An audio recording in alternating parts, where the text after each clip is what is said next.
मेरा प्रश्न है कि हम ये कैसे जाने कि हमारी भक्ति सही दिशा में हो रही है या नहीं। महाराज जी, क्या ऐसा करें कि हमारे ऊपर श्री जी की कृपा।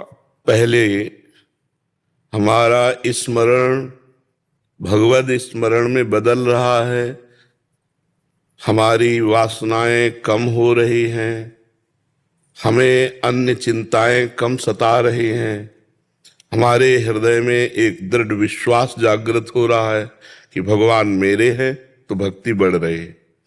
अगर भगवत विस्मरण छूट रहा है, प्रपंच याद आ रहा है, भोग वासनाएं बढ़ रही हैं, प्रपंच अच्छा लग रहा है, माया बढ़ रही, भक्ति नहीं बढ़ रही। भक्ति बढ़ने के लक्षण हैं हमारा प्रभु के विस्मरण होने पर ऐसी जलन हो जाना, जैसे मछली को जल से अलग निकाले तो तड़पने लगती है, ऐसे तद विस्मरणेन परम व्याकुलते थी। भगवान का विस्मरण होने पर हृदय थर्रा जाए, कांपने लगे, ऐसा कैसे हो गया। ये भक्ति बढ़ रही, इसके लक्षण है। हमारे आचरण परम पवित्र और भगवान को समर्पित, भक्ति बढ़ रही है। सबके प्रति सुखद व्यवहार, किसी को न वचन से न शरीर से दुख ना पहुंचने पावे, हमारी भक्ति बढ़ रही है। हमारे काम क्रोध लोभ मोह मद मत्सर कम हो रहे हैं, हमारी भक्ति बढ़ रही है। अगर इसके विपरीत है तो फिर माया बढ़ रही, भक्ति नहीं। महाराज जी, विश्वास पड़ रहा भगवान पे। मुझे कैंसर की बीमारी थी, प्रभु आपके दया से मैं उससे उद्धार हो पाई। हाँ बच्चा, ये तो ठीक है बीमारी, लेकिन एक बीमारी भव बीमारी है, भव रोग है। इसमें तो ये छोटी छोटी बीमारी, कैंसर तो एक शरीर लेगा, भव से रोग से हम अनंत जन्मों से पीड़ित हैं। आवागमन चक्र में हमें इस भव रोग ने फंसा दिया है। इससे मुक्त होने के लिए हमें भगवान की भक्ति करनी है। शरीर चाहे पीड़ा से युक्त हो, शरीर चाहे जितने भयानक दुख में हो, लेकिन हम भगवान की याद में मगन हैं तो हम भव रोग से मुक्त हो जाएंगे। नहीं, बड़े बड़े भजनानंदी संत जन कष्ट सहते हैं, वो किस लिए? इसी भव रोग से मुक्त होने के लिए। नहीं, नाम जप में तो बड़ी सामर्थ है, नाम जप से संकल्प करे तो बड़े से बड़े रोग को मिटा दे। तो वो संत जन क्यों भोगते हैं? क्योंकि वो मुक्त होना चाहते हैं। इसी जन्म में अपने प्राण प्यारे भगवान को प्राप्त करना चाहते हैं, इसलिए हर कष्ट सहते हुए भगवान की प्राप्ति के मार्ग में सुमिरन परायण। तो नाम जब भी पढ़ा, भगवान में विश्वास भी बढ़ा है जब से। हाँ, पर हम इसका आदर नहीं करते। हम देखो, आप उत्साहित तो रहिए, प्रसन्न रहिए, हम इसका आदर नहीं करते, क्योंकि जिसका कैंसर नहीं ठीक हुआ और बड़ा भजन कर रहा है तो वो निरुत्साहित हो जाएगा ना।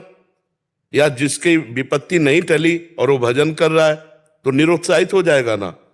इसका भजन से लेना देना नहीं। अभी जो आपका कैंसर ठीक हुआ है, इसका भजन से लेना देना नहीं, पक्का समझ लीजिए। भजन अभी नई खेती है और ये पुरानी खेती है। अभी प्रारब्ध बकाया है शरीर को अन्य कार्यों के लिए, तो इसलिए कैंसर रुक गया है। इसमें भगवान की कृपा, या हम भजन का प्रभाव नहीं मानते। अगर हम आपको सपोर्ट करते हैं एकदम, तो फिर दसियों निराश हो जाएंगे। सैकड़ों ऐसे हैं जो भजन कर रहे हैं लेकिन विपत्ति संकट और दुख को भोग रहे हैं।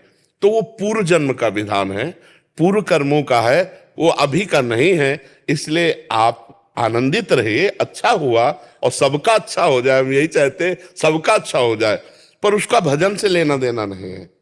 अगर भजन से लेना देना हो तो बहुत से ऐसे लोग गृहस्थ हैं जो भजन कर रहे हैं, उनका बेटा पधार गया, बहुत हमारी जानकारी में है, बहुत से भजन में है और उनके व्यापार की हानि हुई, वो बहुत से भजन में है, उनकी कई विपत्तियां आई, तो फिर उनके भजन का फल नहीं मिला क्या?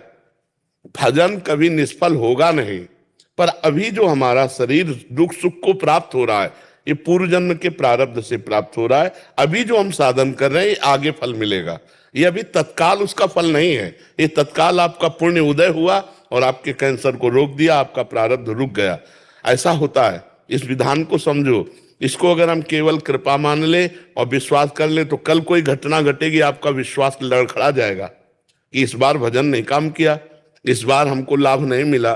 तो भजन एक अमोघ शक्ति, वो लाभ दे के ही रहेगी, लेकिन उसका ये लाभ नहीं। अभी ये आपके पूर्व पुण्य का लाभ है जो उसने ठीक कर दिया, क्योंकि इतना ही भोगना है। तो इसलिए इसको खुल के समझना है, नहीं तो भक्ति में अविश्वास हो जाएगा। जैसे आपका भाव बढ़ा तो दूसरे का घट सकता है कि एक ही पुत्र था, वो भी भगवान ने ले ली, यही वार्ता हुई है। यही जानकारी में मिली है। एक वकील हैं, बहुत भजनानंदी है, बहुत समर्पित हैं, शिष्य हैं, और एक ही लड़का था और चला गया। तो देखो, जानते हो कैसे बात कर रहे थे? हंस के बात कर रहे थे, जैसे किसी पड़ोसी की खबर दे रहे हो। महाराज जी, वो एक लड़का था और वो पधार गया, पर आपकी बड़ी कृपा है, वो भगवान का था, भगवान ने अपने समय से ले लिया। बस आप हमको ये आशीर्वाद दे कि हमारी रति भगवान में कम ना हो। बहुत अच्छा लगा कि सत्संग का और भजन का, भक्ति का यही स्वरूप है। वो मुस्कुरा के बात कर रहे थे, बिल्कुल ऐसे ना आंसू, ना सीरियस, ना, बिल्कुल ऐसे मुस्कुरा के बात कर रहे थे। तो हमें लगता है कि भक्ति का ये फल है कि भारी से भारी, अब वकील है, सब ईश्वर है। अब एक लड़का अंतर ध्यान हो गया, अब किस काम का ईश्वर है, किस काम का सब भाई, वो पूरा परिवार सुना हो गया ना, आगे के लिए कोई रास्ता तो रहा नहीं ना। और वो पुरुष हंस के बात करे कि भगवान की बड़ी कृपा, श्री जी की बड़ी कृपा, आपकी बड़ी कृपा कि ऐसी परिस्थिति में भी हमारा भजन नहीं छूट रहा, हम भगवान, ये है भक्ति का फल, ये भक्ति का फल है। ये है कि श्री जी की कृपा, श्री जी के चरणों में आ गए, मेरे साथ जो होगा अच्छा होगा बस। हाँ बस, और खूब नाम जप करो। हाँ, परिणाम चाहे विपरीत आवे और चाहे अनुकूल आवे, इसकी परवाह नहीं करना चाहिए जी।